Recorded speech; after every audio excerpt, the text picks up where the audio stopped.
Welcome and good evening. The scene is set at the iconic Old Trafford, where Manchester United host Everton in a fixture packed with narrative and potential turning points. Manchester United head into this one sitting in 10th place after 11 games with 18 points. A win today could take them up to 5th. In their previous league match before the international break, they drew 2-2 away at Tottenham Hotspur.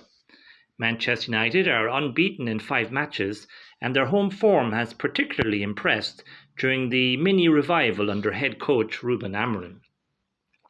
Everton, meanwhile, are just behind in 13th place with 15 points from the same number of matches. A win for the Toffees could see them up to as high as 10th, above Liverpool and even possibly United, depending on goal difference. Last time out, Everton played a home contest in which they beat Fulham 2-0. David Moyes, the once anointed successor by Alex Ferguson himself here, has never won at Old Trafford in the opposition dugout. It will be a sweet feeling for him if he can end that statistic. It may well be an uphill battle, though, for an Everton side who have won just one of their past 32 Premier League visits to Old Trafford. Team news, and Joshua Zirkzee starts for the first time this season for Manchester United as Cunha misses out after suffering a blow to the head in training. Šeško is out with a knee injury, so 18-year-old forward Lacey is named on the bench for the first time. Lenny Yoro replaces Harry Maguire in defence, while Lisandro Martinez returns to Amorim's squad for the first time since February after major knee surgery. For Everton, veteran Everton skipper Coleman returns to David Moyes' side in the only change to the side that beat Fulham 2-0 a fortnight ago. Tim Ergbonom drops to the bench as Everton look for their first away win since August. Kick-off, and straight away we can see that Ahmad is starting on the left with Mbeumo on the right for Man United. Old Trafford crackles with anticipation under the floodlights, but the early minutes don't belong to the home side. From the start, Everton look cleaner in the duels, sharper in rhythm. United's first touches are nervous. Fernandes twice misplaces passes in central areas. Zirkzee's first touch bounces off him, and Casemiro's first involvement is a foul born of uncertainty rather than intensity. There's nothing complicated about Everton's opening approach. They keep the ball moving wide to narrow, finding small pockets for Ndiaye to turn. The winger has swagger, jinking past one, sometimes two, sometimes three United bodies, forcing Yoro and Ligt to backtrack nervously. The crowd feels it. Anxiety, not excitement. United's right side especially looks under threat. Ndiaye sends a teasing ball to the back post, which Yoro does well to head clear. That was a dangerous moment for United, with Lammens unable to claim the ball into the box. In attack, Zirkzee, in his first start of the season, seems torn between wanting to impress and wanting to avoid another mistake. Tarkowski senses it. At 8 minutes, after a tame fall from Zirkzee, the defender stands over him, chest puffed, telling him to get up. The pair then lock heads in a confrontation that ends with the referee physically separating them. Forced handshake, but the tension remains. That seems to have rattled Zirkzee a little. He's drifting wide now when the space is there, and drifting wide where he is most needed is right between the two centre halves in the centre. Everton's midfield duo, Garner and Dewsbury-Hall, begin to stitch together quick patterns. Casemiro, normally the one setting the tone, is constantly chasing play, mainly because when Fernandes presses high without coordination with the rest of the team, it allows Everton to break clean through the middle. We see it here now again with Gueye surging through United's shape untouched. It's a warning sign that United need to quickly take heed of. On 10 minutes, then a major blow for Everton legend Coleman, who was forced off with an injury in his first league start of the season. Republic of Ireland teammate Jake O'Brien takes his place. Coleman walks straight down the tunnel. He looks absolutely gutted, and understandably so. The game restarts and Ndiaye continues to thrill with close control. He beats Fernandes with a deft flick and rolls the ball into Thierno Barry, who, amazingly gets himself offside despite being behind the line a second earlier. Oh, now that's a great ball by Mazraoui to get Mbeumo away down the Everton left side in behind Mykolenko. He has space to drive towards the Everton penalty area. Keane comes across to face him and, oh, that's a good tackle. He knocks the ball away from the United man and Gueye is back to pick up the loose ball. Oh, what is Gueye doing there in the penalty area? He tries to play a 1-2, but there's no Everton player alert to his intention. It's going to fall to Fernandes right in the corner of the penalty area, and he's going to shoot first time. Oh, that was close. Pickford was at full stretch, but the ball just flashes past the post and wide. Fernandes almost a benefactor from some loose play by Gueye. Oh, what's going on now? Gueye and Keane have exchanged heated words and are squaring up to each other. The referee has come over to separate them and, oh, can you believe it? He's shown a red card to Gueye. The Senegalese is incensed, but I'm not sure if it is at Keane or at the red card. Pickford has to forcibly drag his teammate away, and rightly so, as it seems the red mist has descended on him. Replays show that Gueye did raise his arm to Keane. It's not a punch, not even a shove, more a petulant, how dare you slap. Like it or not, though, the law is clear about raising your hand. It would be ridiculous to start analysing what is the threshold for the force of a slap. The crowd gasps stunned. Everton fans bury their heads in their hands. Gueye, incredulous, marches toward the tunnel as if wronged. Keane continues shouting, even after his teammate has disappeared. It's a little surreal. Gueye leaves Everton a problem. United, though, now have an opportunity. Will they seize it? They flood bodies forward, eager to take advantage with their extra man, but it seems without direction. Ahmad gives away the ball with a loose touch, and then has a shot blocked by Tarkowski. Just over 20 minutes on the clock played, and Everton are being made to defend, but they actually have fared quite well since the red card. We're near the half-hour mark, and Everton are in possession. Dewsbury-Hall receives the ball from Garner, centrally, about 25 yards out. Fernandes was on the wrong side, and now can't get back at the Everton man as he approaches the penalty area. Yoro is next to face him, but a subtle shimmy, first left, then right, imbalances Yoro and creates the angle for Dewsbury-Hall to shoot from right on the edge of the box. Go! The strike is exquisite, curled toward the top right corner. Lammens gets fingertips to it, but can't keep it out. Sensational technique from the Englishman, who sprints toward the bench and pounds his chest. Everton are euphoric. They have 10 men, but take the lead at Old Trafford for the first time in over a decade. That was poor from United. They haven't made the extra man count yet. At times it looks more like United have the 10 men. How will they react to that goal? Will Everton set up shop and defend what they have, or will they think that attacking this weak United setup more to their advantage? Ahmad seems to be United's one bright spark.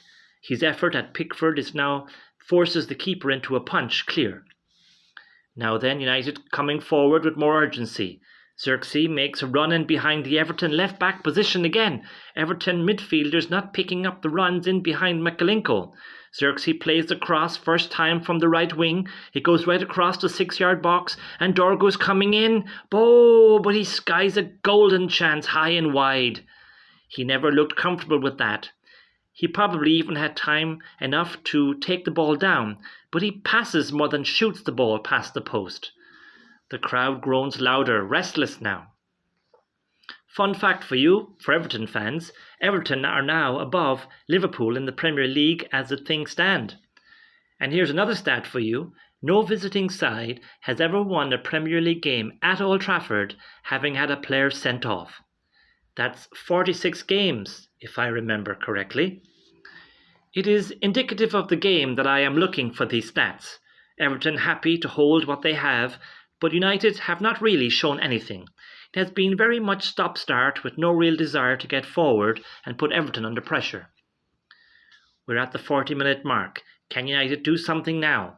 Mbeumo finds Ahmad in the box, who drags his effort wide at the near post. He screams his frustration skyward.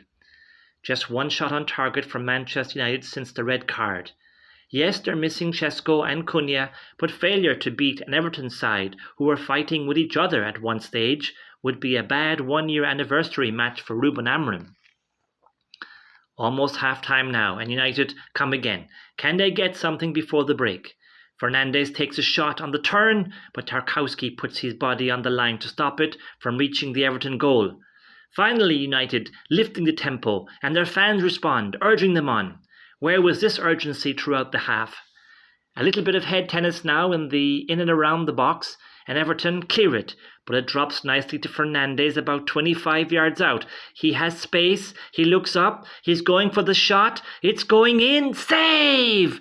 Pickford throws himself across the goal to palm it away magnificently. How important could that be? 5 minutes of the 4 additional minutes played. Mbeumo tries to find Ahmad in one last attempt at equalising before the break, but sent it straight to a blue shirt. And that's it, half time. Old Trafford has no appetite for excuses. United are booed into the tunnel. Everton are applauded off by their travelling fans, drenched in disbelief and pride. Gueye's dismissal could have broken the Toffees. Instead, it has forged them, it seems.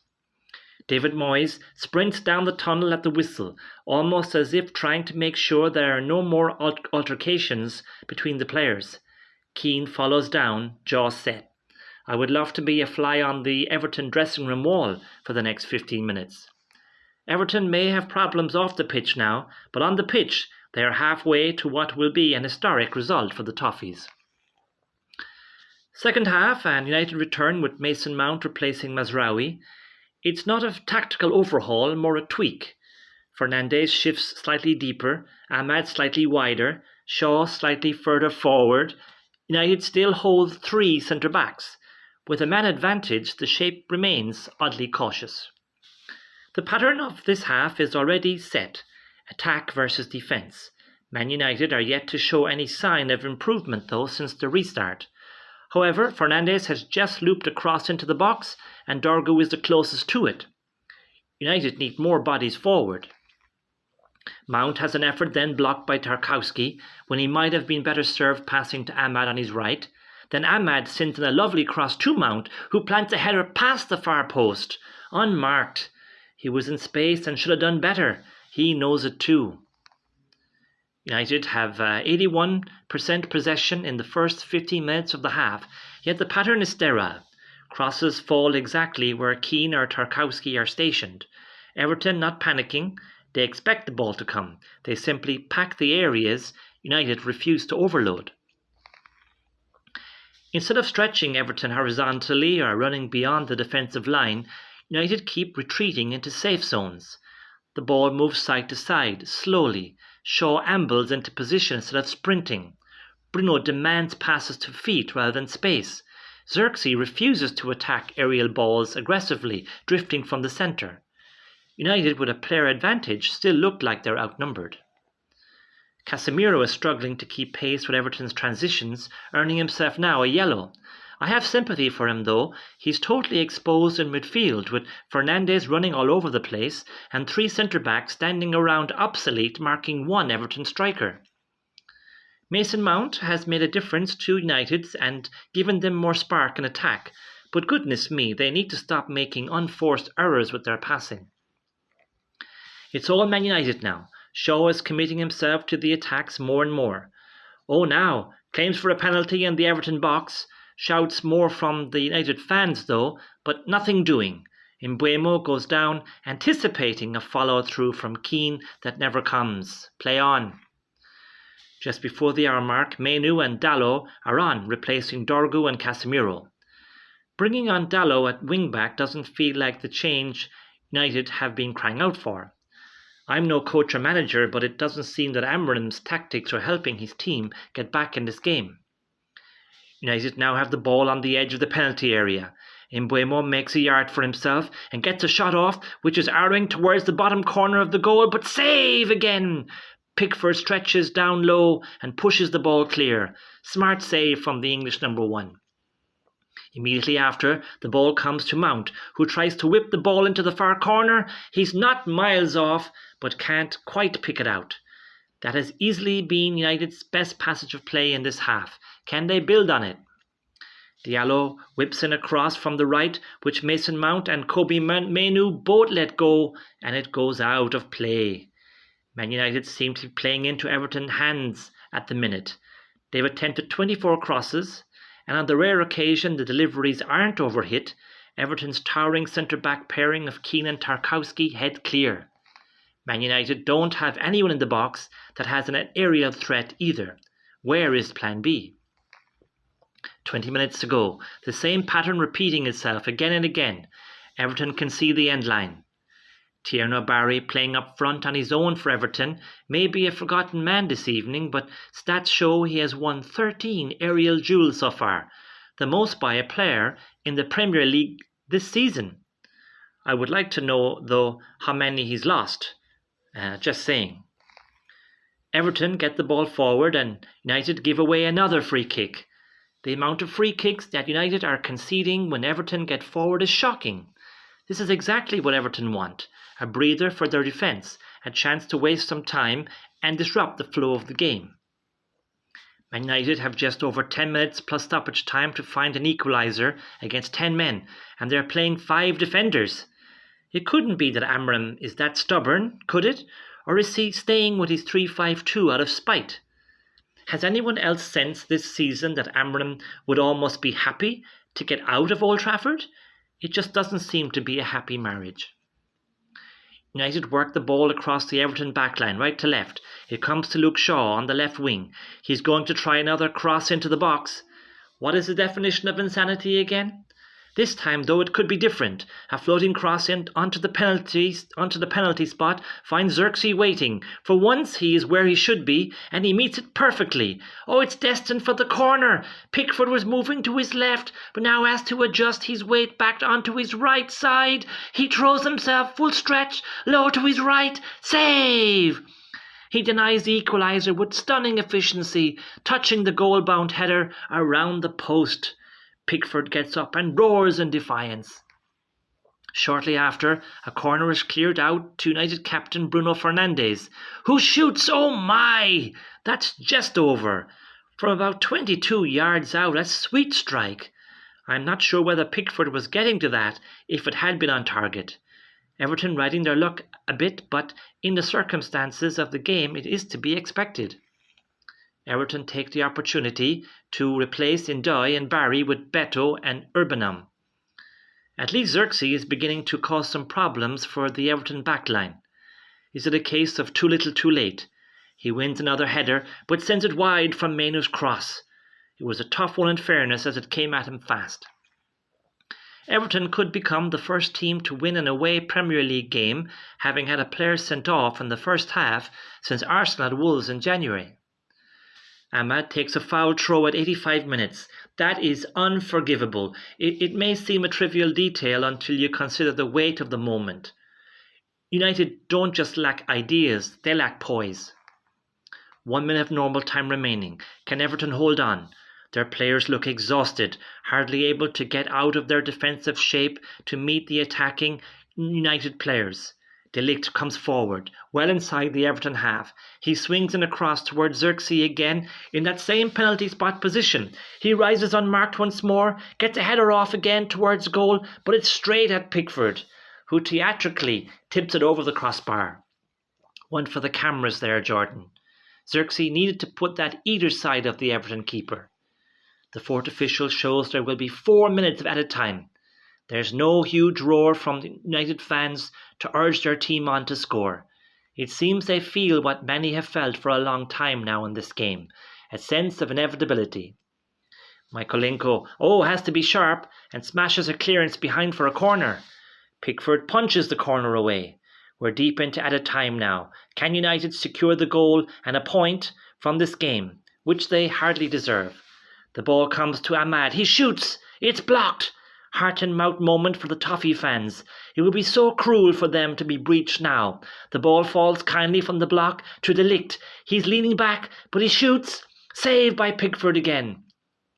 That was a weak effort from the Dutchman, who was very nearly Man United's hero in stoppage time again.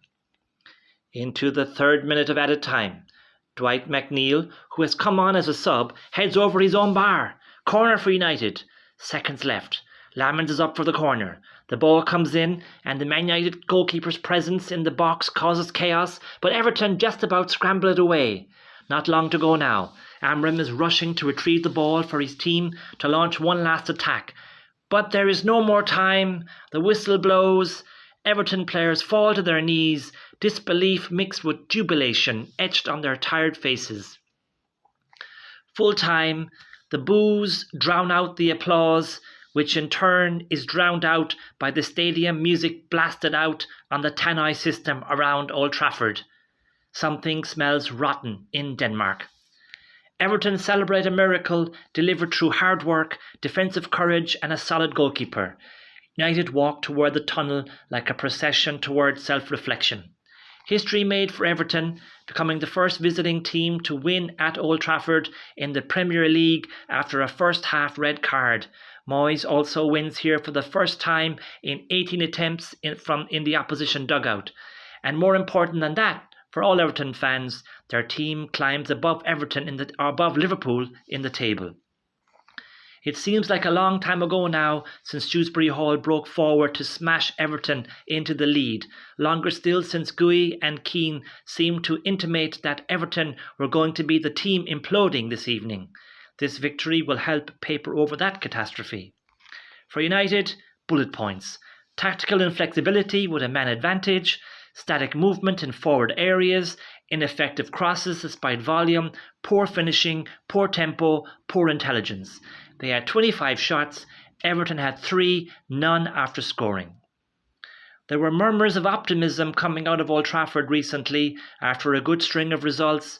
Those murmurs will be beaten and sent to bed early tonight and may not emerge again for quite a while. It finishes here at an eerie Old Trafford. Manchester United 0, Everton 1.